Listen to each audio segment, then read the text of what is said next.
So nandito pala tayo ngayon sa Diparo mga idol. So ito pala yung kakabitan natin na opening mga idol. So storefront, single swing lang ito mga idol. Tapos dalawang fix. Problema lang ito, may aircon mga idol. So hindi natin anticipate yan. So wala pa yan nung nagsukat kami. So ito itinayo na kaagad natin ito hamba nung magiging pinto natin. So ito yung sinasabi ko mga idol na kailangan siguradong nakahulog yung hamba natin. Dahil dyan kakapit yung pintuan natin. So kasi yung pinto natin dyan is nakasilant na yan sa fabrication. So pinatuyo na natin ng 3 araw siguro mga idol. Kaya dito na tayo mag-a-adjust hamba mga idol. So kung hindi natin mai-level ng maayos yan or maihuhulog ng maayos, dyan talaga tayo magkakaproblema mga idol. Kasi yung pintuan natin is iskwalado na yan, matigas na yan. Hindi na natin pwedeng kalasin yung silan dahil dadagdag pa sa trabaho natin yan. So kailangan hulugan natin ng maayos mga idol para wala tayong maging problema. So ayan mga idol, napakadali lang naman. So itong isang side na to is hindi muna namin ipipix ito kasi pwede tayo mag-adjust pa dyan in case na magka-problema yung pinto sa clearance. So sasalpak muna natin yung framing tapos huli na yung mga salamin. So isasalpak na rin natin kagad yung pinto para may align na kagad natin dito sa mga hamba na to. So pag na-align na natin yung pinto sa hamba mga idol, pwede na tayo magsalpak ng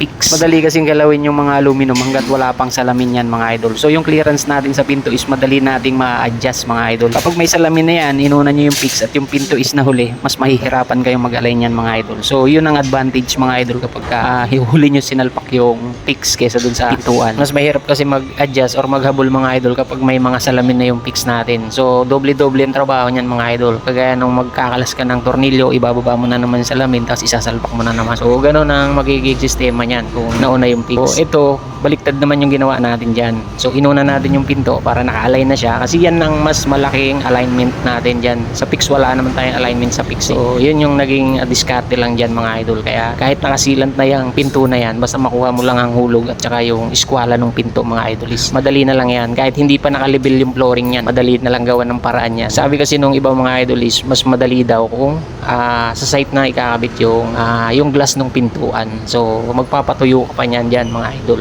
Sa gabal pa yan sa trabaho. So ito is sinilant na natin yung pinto niyan. So naka-eskwala lang. Basta naka-eskwala lang yung pinto natin, wala tayong magiging problema dyan mga idol. Basta habulin nyo lang doon sa hamba tsaka doon sa elevation ng flooring natin mga idol. So ganun lang naging technique natin dyan mga idol. Kaya medyo mas mabilis yung proseso natin. Kaya lang mga idol, nagkaroon lang tayo ng kaunting problema dito dahil halos tapos na kami rito nung biglang pinalipat yung pintuan sa kabilang side naman.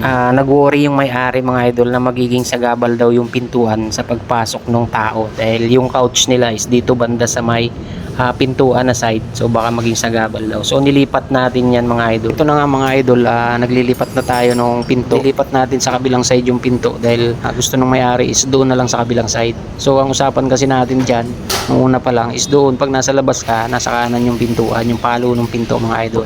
Hindi niya ata nagustuhan. So magiging sagabal daw sa loob or doon sa pagpasok ng tao mga idol yung pintuan. In-adjust na natin yan mga idol. Nilipat natin sa kaliwa naman yung pinto. So ayun mga idol, naglalagay na lang tayo ng mga lock dito tapos sealant na lang yan. So halos tapos na rin talaga yan, tapos na i-sealant yan mga idol. So disclaimer lang mga idol, ito pala is yun lang yung naging paraan namin mga idol dahil nga yung pinto natin is walang tension rod yan. So pinatuyo na natin ang sealant yan sa fabrication bago pa natin in-install para matigas talaga yung pintuan natin mga idol. So magbabago pa yan, depende sa ikakabit nyo mga idol. Hindi ko naman sinasabi na 100% is yun talaga yung susundin nyo na diskarte sa lahat ng installation nyo mga idol.